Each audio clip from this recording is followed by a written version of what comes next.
El tema y para ello invitamos a nuestro siguiente analista, Martín Martinelli, nos acompaña, es doctor en Ciencias Sociales y profesor de Historia de la Universidad Nacional de Luján en Argentina. Además es coordinador del grupo especial revista Al Zaytun Claxo, Palestina y América Latina para el Instituto de Derechos de América Latina y el Caribe de la Universidad de Buenos Aires. Quiero darle las gracias a Martín por estar con nosotros. Bienvenido, buen día. Buen día, muchas gracias. Gracias, Martín, a ti por estar con nosotros. Es interesante entender cómo funciona hoy la comunidad internacional frente a lo que está pasando. Durante 75 años no se le daba la misma importancia a las vidas que se perdían en la población palestina y en estos momentos cuando Hamas lanza esta operación para resistencia llamada Diluvio de Al-Aqsa, finalmente son categorizados como terroristas. ¿Tiene que ver ello con una cierta impunidad que se le dio a Israel a través del silencio? ¿Algunas vidas valen más que otras? ¿Cómo lo ves? Yo creo que la cuestión esta es fundamental porque la comunidad lo que se llama la comunidad internacional no se atreve a entrometerse,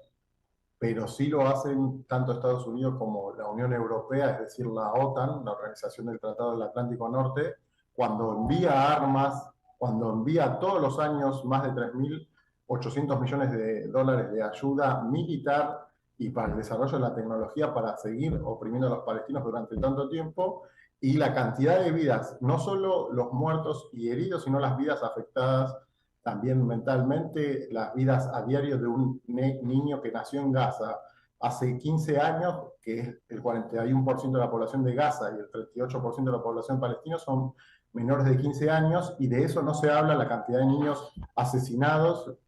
brutalmente,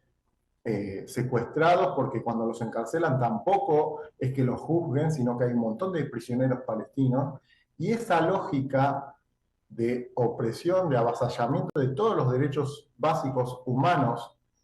por parte de los israelíes hacia los palestinos, no salen en los medios masivos de comunicación, en las cadenas más grandes, y hay algunas cadenas que solo se remiten a repetir ese libreto colonialista, porque Israel es un apéndice de Estados Unidos, es un país que funciona como coimperialista, es decir,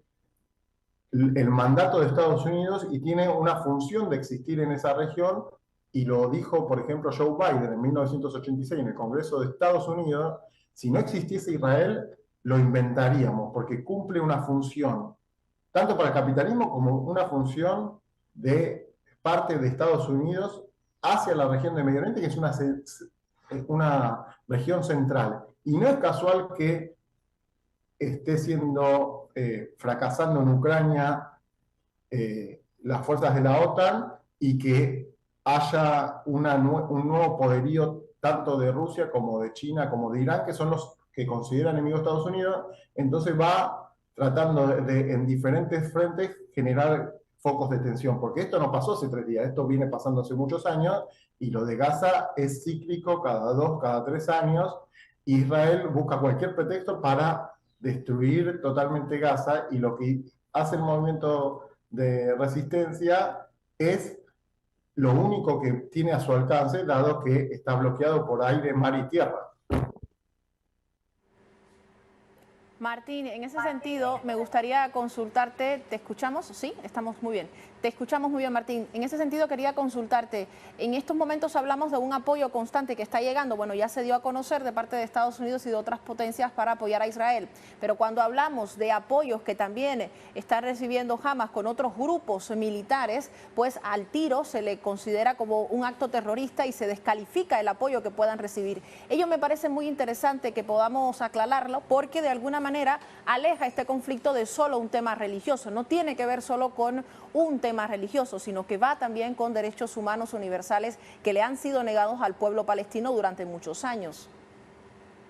Para nada va con una cuestión religiosa, no tiene nada que ver con una cuestión religiosa, porque antes de que existiera Israel, ahí vivían musulmanes, drusos, cristianos, judíos y de cualquier religión, como viven en Argentina, como viven en muchos otros países, solo que Israel en el 2018 declaró ese propio país como un Estado judío.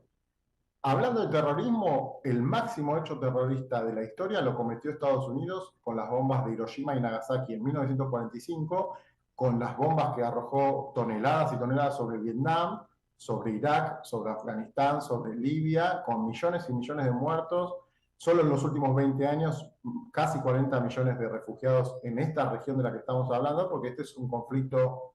local, pero es regional y tiene una incidencia mundial, como estaba diciendo antes. Es por eso que se trata de hablar de los que no son aliados de Estados Unidos como terroristas, cuando lo que hace Estados Unidos, tener comandos militares alrededor del mundo, tener un complejo militar industrial, porque también esta guerra lamentablemente es un negocio de la muerte donde se enriquecen los que venden y fabrican armas. Israel exporta sus sistemas de seguridad, sus sistemas de represión a todo el mundo, incluyendo a Argentina, incluyendo a América Latina, porque desarrolla esa tecnología que utiliza para los palestinos, que lo que hacen es revueltas, intifadas, yo lo llamaría una nueva intifada esta, con otras características, porque es un levantamiento de una población que está siendo asediada constantemente. No es solo estos bombardeos que destruyen hospitales, escuelas,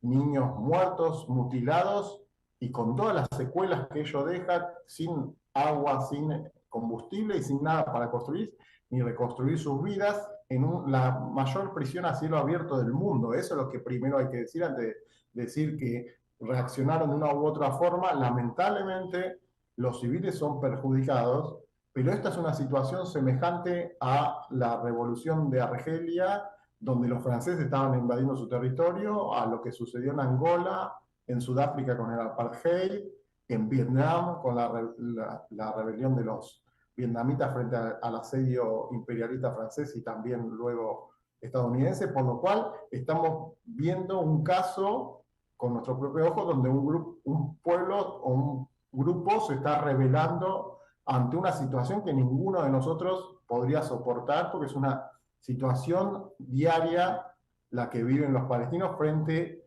a la intención israelí de continuar expulsándolo de su tierra y apropiarse de esas tierras.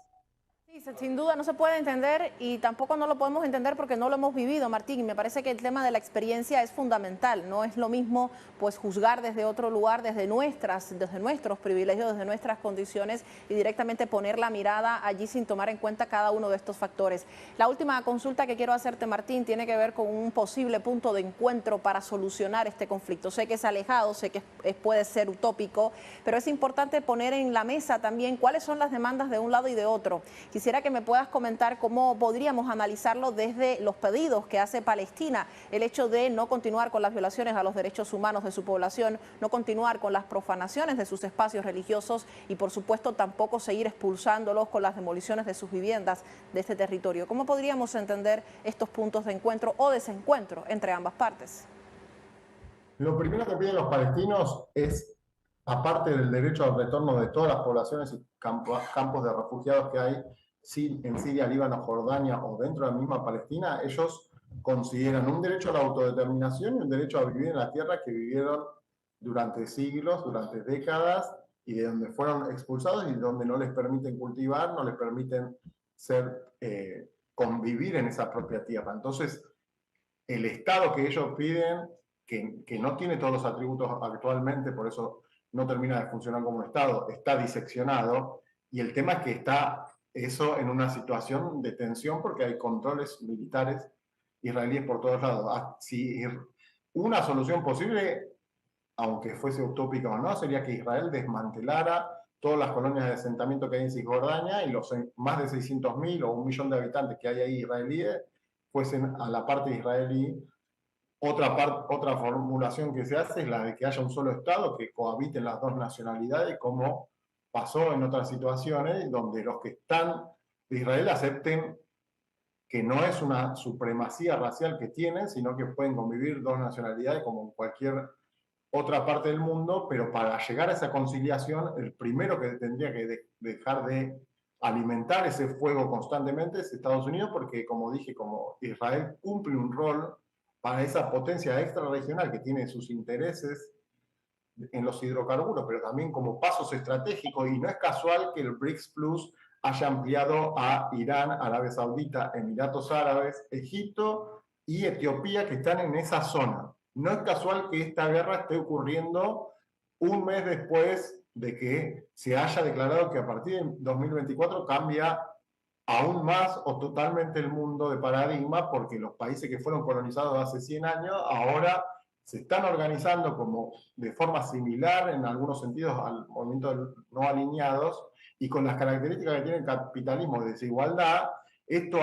puede llegar a dar esperanza de que algo cambie, porque lo que sucedió hasta ahora, a partir de la Segunda Guerra Mundial, es que el G7 y los países aliados de Estados Unidos dominaron el mundo a su antojo y lamentablemente expandieron esas formas imperialistas para saquear a las sociedades, para someter a las rebeliones que hubiese. Este es un caso que ejemplifica eso y no es casual que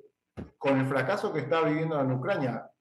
lamentable para las poblaciones que están involucradas, pero el que pretende esa guerra es Estados Unidos, lo mismo que sucede acá,